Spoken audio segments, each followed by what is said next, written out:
दादूराम सत्यराम साथियों, आज हम नागौर की उस पावन धरा पर पहुंच चुके हैं जो कि पूरे भारतवर्ष में विख्यात है। मेड़ता धाम मीराबाई कृष्ण भक्त श्री मीराबाई के नाम से प्रसिद्ध ये स्थान भारत में अपनी संस्कृति के लिए पूरे विश्व में यूं ही इतना विख्यात नहीं है। भारत भूमि पर ऐसे कई संत महात्मा हुए हैं जिन्होंने धर्म और भगवान को रोम रोम में बसाकर दूसरों के सामने एक आदर्श के रूप में पेश किया है। मोक्ष और शांति की राह भारतीय संतों ने सरल बना दिया है। भजन और स्तुति की रचनाएं कर आम जन के भगवान को समीप पहुंचा दिया है। ऐसे ही संत महात्माओं में मीराबाई का स्थान भी अति उत्तम माना जाता है। मीराबाई का जो जन्म है, जोधपुर के राठौर रतन सिंह जी की इकलौती पुत्री मीराबाई का जन्म 16वीं शताब्दी में हुआ था। मीराबाई बचपन से ही कृष्ण भगवान की भगत थी और इन्होंने 4 मुख्य ग्रंथों की रचनाएं की। बरसी का मायरा, गीता गोविंद का टीका, राग गोविंद और राग सोरठ, इन 4 ग्रंथों की मीराबाई ने रचना की। मीराबाई कृष्ण भक्ति में इतनी लीन थी और कृष्ण भगवान की महान रचना अपने माध्यम से मीराबाई ने की। मीराबाई राजस्थानी, ब्रज और गुजराती भाषाओं में मिलते हृदय की गहरी पीड़ा, विरहान भूमि और प्रेम की तन्मयता से भरे हुए मीरा के पद हमारे देश को अनमोल संपत्ति की ओर बढ़ाता है। मीराबाई ने अपने पदों से श्रृंगार और शांति का रस का प्रयोग विश्व के रूप से किया। भाव की कुमारता और निरांबरी सहज शैली सरसता के कारण मीरा की व्यास्तृतिकता पदावली बर्बर सबको आकर्षित कर लेती है। मीराबाई ने 4 ग्रंथों की रचना की जिसके विषय में हमने आपको बताया है और आगे मीराबाई के विषय में हम जानते हैं यहीं के स्थानीय विद्वान संगीताचार्य जी से। धन्यवाद।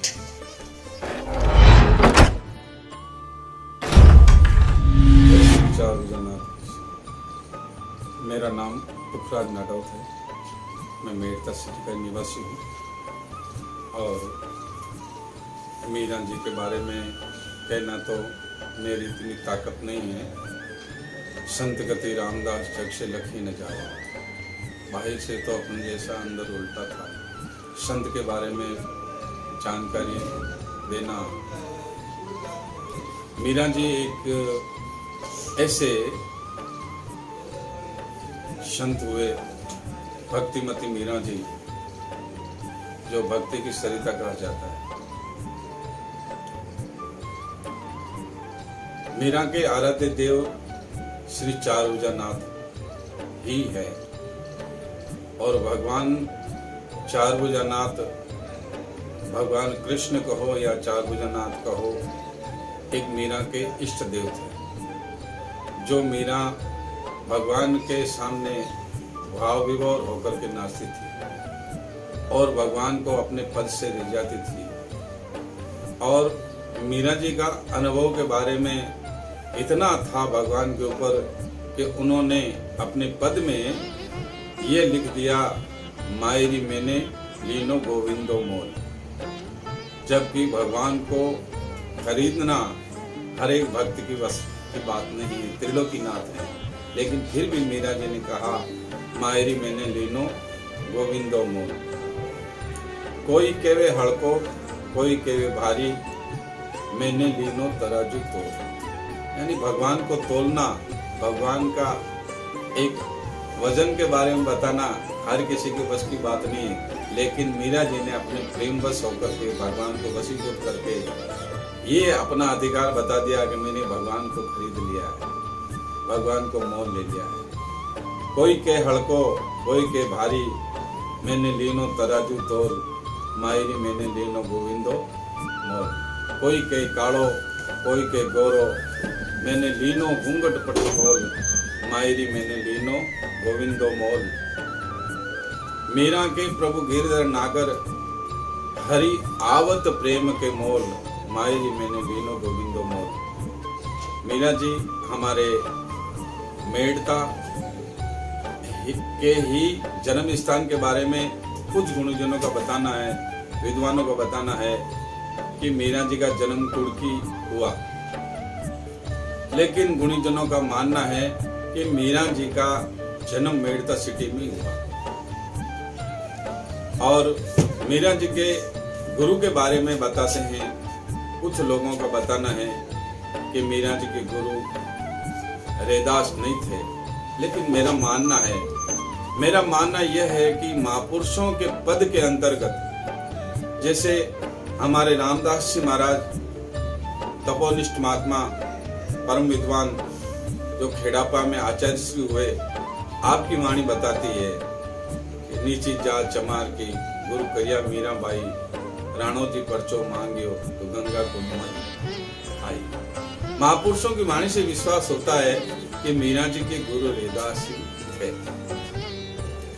और मीरा जी भक्ति के बारे में तो हम कुछ कह ही नहीं सकते, जब मीरा जी गुणवान थे। संगीत के बारे में भी मीरा जी का पूरा अनुभव था, संगीत के बारे में सभी रागों से परिचित थे।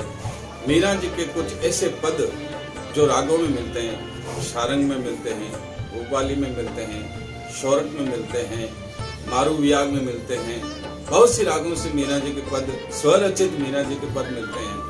तो ऐसे ज्ञात होता है कि मीरा जी संगीत के बारे में भी बहुत ही मर्मज्ञ थे मीरा जी। और मीरा जी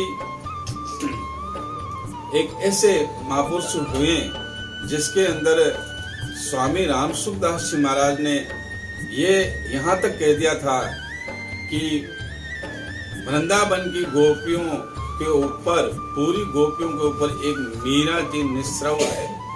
यानी मीरा जी ऐसी एक भक्त है जो भगवान की भक्ति के अंदर उनके बराबरी कोई हो ही नहीं सकता। ऐसे मीरा जी का ऐसा भक्ति का प्रभाव था। ऐसे मीरा जी आज भी हमारे मेड़ता सिटी के अंदर जब मीरा महोत्सव होता है तो ऐसा आभास होता है कि मीरा जी आज हमारे बीच में है।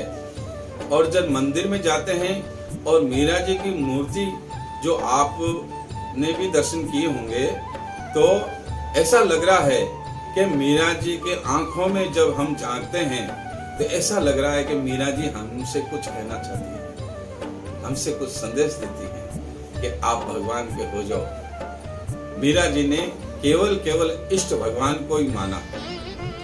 वो माना मेरे तो गिरधर गोपाल दूसरों न कोई, जहाँ के सिर मोर मुकुट मेरा पति हुआ।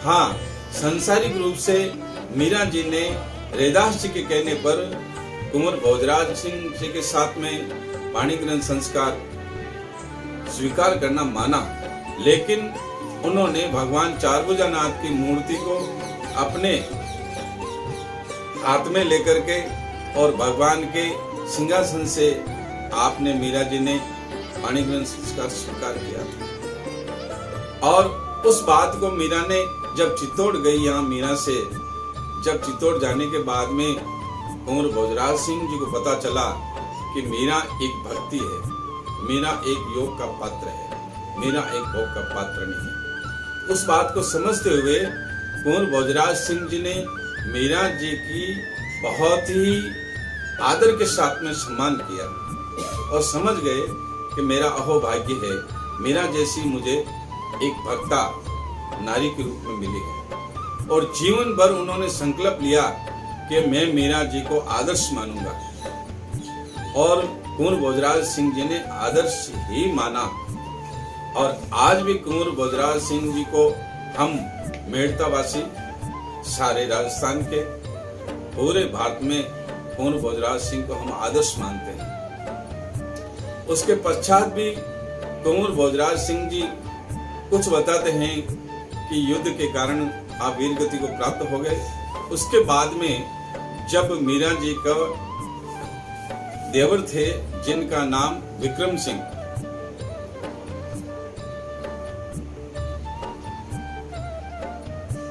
विक्रम सिंह थे, वो वापस शासन पे बैठे। शासन पे बैठे तो कुछ लोगों का मानना राणा, ये राणा क्या है, राणा तो पदवी है। जो भी उस शासन पर बैठते हैं चित्तौड़ की गद्दी पे, तो उसको राणा ही कहा जाता है। और महाराणा, जो महान वीर होते थे उनको महाराणा की पदवी दी जाती थी।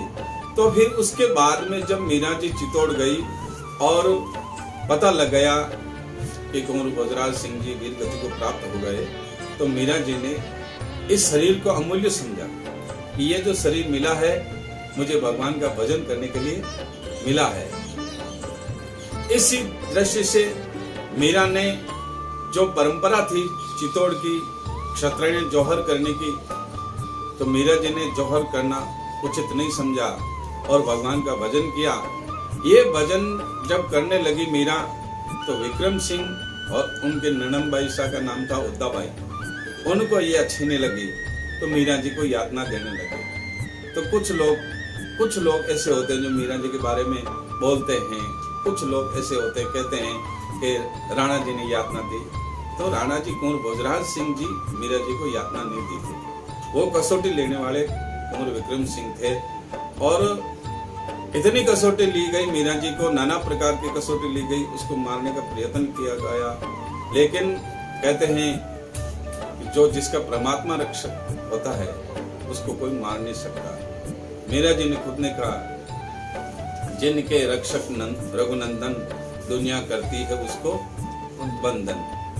जिनके रक्षक रघुनंदन होते हैं उसको दुनिया बंधन करती है। तो इसको समझते हुए मीरा जी ने सारी की सारी कसौटियां सहन की। जहर भी भेजा गया, हलाहल जहर भेजा गया, और उसको भी परख करके भेजा गया। एक पंडित को सुई की नोक लेकर के वहां पे उसकी जुबान पे लगाया गया और वो तुरंत ही पंडित मौत को प्राप्त हो गया। उसके बाद में मीरा जी को दिया गया।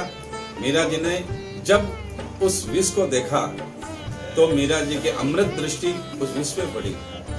विष का रंग भी काला होता है और भगवान कृष्ण भी तो काले होते हैं। तो जब मीरा जी की दृष्टि उस विष के पात्र के ऊपर, कटोरे के ऊपर पड़ी और देखा, तो मीरा जी की नजर में भगवान कृष्ण दिखाई दिए। तो मीरा जी मुस्कुरा कर कहने लगी, मेरे गिरधर हैं तो मुझे कौन मारने वाला है। हंस करके मीरा ने विष को भी मान कर लिया। ऐसे बहुत से में हम बताएंगे मीरा जी के बारे में। तो बहुत से मीरा जी की कसौटी ली गई। आखिरी के अंदर तो ये हद हो गई कि अब कुंवर विक्रम सिंह ने तलवार लेकर के कहा, मीरा जी मैं आपको मारूं। तो मीरा जी ने जवाब दिया, राणा मारने वाला और तारने वाला तो भगवान है, आप कौन होते मारने वाले। जब इतना ही आपको गरूर है मारने पे, इतनी अपनी शक्ति पे अंदाज है, तो तलवार चलाइए आप। जब मीरा जी ने अपना हाथ ऊपर किया तो मीरा जी ने वो विराट रूप दिखाया जो गीता जी के अंदर भगवान कृष्ण ने अर्जुन को विराट रूप दिखाया। वही रूप मीरा जी ने दिखाया। जहां नजर गई वहां मीरा ही मीरा। मीरा वो हाथ के अंदर करताल ली हुई, भगवान कृष्ण के गुणगान गाती हुई हर जगह मीरा दिखाई दी। फिर राणे की जो आंखें चकरा गई और उन्होंने तलवार को नीचे रख दिया। उस बात पे उसको बहुत दुख हुआ। अब मैं समझ पाया। इतने में मीरा जी ने फिर समझ गए, अब हमारी भक्ति के बारे में खुलासा हो गया है, तो अब मुझे यहाँ नहीं रहना है। मीरा जी बताते, कुछ इतिहासकार बताते, मैं इतना कह नहीं सकता। मीरा जी वृंदावन भी गई थी। मीरा फिर ऐसे करते हुए श्रीनाथ जी के दर्शन करते हुए भगवान मीरा जी द्वारकाधीश के मंदिर में पहुंच गई। और जब द्वारकाधीश के मंदिर में पहुंचने के बाद में मीरा जी ने करुणा की, हे नाथ अब मैं आपकी शरण में आई हूँ।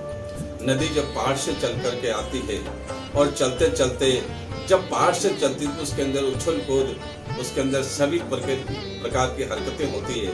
लेकिन वही नदी अगर समुद्र के अंदर समा जाती है तो फिर उसके अंदर कोई उछल कूद नहीं होता है और फिर उसका नाम भी तो बदल जाता है। वो नदी नहीं रहती है, वो जाकर के समुद्र में समा जाती है। ऐसे ही मीरा जी जाकर के भगवान द्वारकाधीश के अंदर जाकर के कहा, हे नाथ अब मैं आपकी शरण में आ गई हूँ, अब मैं आपके लिए यहाँ सदा रहना चाहती हूँ। और भगवान द्वारकाधीश ने जाकर के मीरा जी को स्वीकार किया और मीरा सह शरीर जो द्वारकाधीश के सह शरीर के अंदर समा गई। दिव्य दर्शन हुए, दिव्य प्रकाश हुए और अलौकिक अनुभूति हुई और मीरा जाकर के भगवान के मुखार बिंद के अंदर समा गई। यानी कहने के कि भगवान मीरा जी एक ऐसे संत हुए जो सह शरीर भगवान के अंदर समाये गए। ऐसे जो तुकाराम जी महाराज भी सह शरीर समाये थे। और भी संतों का आता है कि सह शरीर गए भगवान के धाम के अंदर, जैसे दादू साहब भी सह शरीर भगवान के धाम में गए। लोगों की दृष्टि के अंदर उन्होंने कुछ ही बताया होगा। कबीर साहब भी गए। ऐसे महापुरुष बहुत से हुए जो भगवान के सह शरीर में गए। तो मीरा जी भी ऐसे करके भगवान के सह शरीर में समा गई। इतना ही कह करके मैं आपको बहुत बहुत धन्यवाद देना चाहता हूँ जो आपने मीरा जी के बारे में पूछा। और मैं तो एक इतना जानकार नहीं हूँ, फिर भी कोई अगर गलती हो तो मैं सभी दर्शकों से, सभी लोगों से मैं चरणों में वंदना करता हूँ, माफी चाहता हूँ। जय श्री चार भुजा नाथ, जय गोपाल।